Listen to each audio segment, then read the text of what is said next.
Ustadz, apakah melakukan sholat tahajud harus tidur dahulu? Bagaimana kalau tidak harus tidur? Baik, kalau hukum nggak bisa ditawar ya. Kalau tahajud itu, tahajud diawali dengan tidur. Jadi Anda tidur dulu, makanya dari kata hajada itu tidur, baru bangun. Ya, jadi Anda silakan rencanakan. Jam berapapun Anda bangun, tidak harus jam 2. Anda jam 1 bangun, boleh tahajud. Boleh, silakan, kan? Di Anda tidur dulu, bangun misalnya jam 1, tahajud, silakan. Bangun jam 2, tahajud. Tapi kalau Anda nggak sempat tahajud misalnya, bukan nggak sempat, perasaannya berat untuk bangun malam karena lelah, Anda bisa lakukan namanya qiyamul lail. Jadi setelah sholat isya, sholat sunnah, Anda sholat dulu misalnya 4 rakaat atau 2 rakaat paling minimal. Dalilnya di hadis riwayat Muslim, hadis 749. Sholatul laili matna matna. Sholat malam itu paling minimal 2 rakaat, 2 rakaat. Nanti silakan Anda tunaikan, tutup witir paling minimal 1 rakaat. Setelah itu Anda tidur. Ya, tidur. Tiba-tiba misalnya malam bangun. Kalau Anda malam bangun, boleh Anda sholat lagi tahajud. Nggak ada masalah. Jelas ya? Jadi kalau ingin tahajud, Anda harus tidur dulu. Dan pahalanya banyak. Makanya pahalanya banyak, aturannya ketat. Rahasianya ada di Quran surah ke-17 ayat 79 sampai 81. Posisi paling kiri dari tengah sampai dengan ke bawah. Teman-teman, saya pesan ya, terutama pada yang ikhwan yang laki-laki, kalau antum masih beraktivitas, kerja, produktif macam-macam, saya sarankan jangan tinggalkan tahajud. Bangun pokoknya. Allah jamin 4 hal. Termasuk anak-anak biasakan ya. Saya dari kecil sudah saya biasakan. Itu satu, ada 4 hal yang Allah akan berikan pada orang yang rajin tahajud. Yang tidak diberikan pada yang tidak tahajud, sekalipun sholat fardunya khusyuk, Anda nggak akan dapat. Satu, asa ayyab'atsaka rabbuka maqaman mahmuda. Orang ini akan diangkat oleh Allah karirnya, ditempatkan di karir terbaik. Apapun itu. Ya. Jadi ada maqam mahmuda. Kalau cuma maqam saja, mungkin Anda diangkat tapi orang lain nggak suka. Kok kenapa mesti dia gitu? Tapi kalau maqam mahmuda, orang lain akan paham. Oh, rupanya harus dia. Yang kedua, wa qur rabbi adkhilni mudkhala sidqin. Allah akan bimbing pekerjaannya supaya mengawali setiap aktivitas dalam bimbingan Allah. Beda antara yang dibimbing dengan yang enggak. Ya. Anda dibimbing, Masya Allah, ada jalan, tiba-tiba macet, dikasih solusi.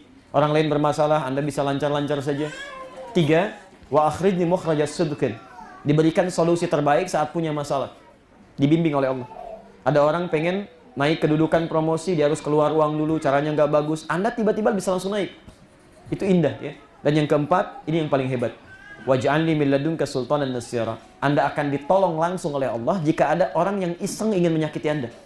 Ya. Kadang bisnis itu kan tidak mudah. Ada yang ingin menyudutkan, menyingkirkan, menyungkurkan, persaingannya kotor gitu kan. Anda rajin tahajud, Masya Allah. Itu demi Allah saya katakan, pertolongan Allah itu cepat.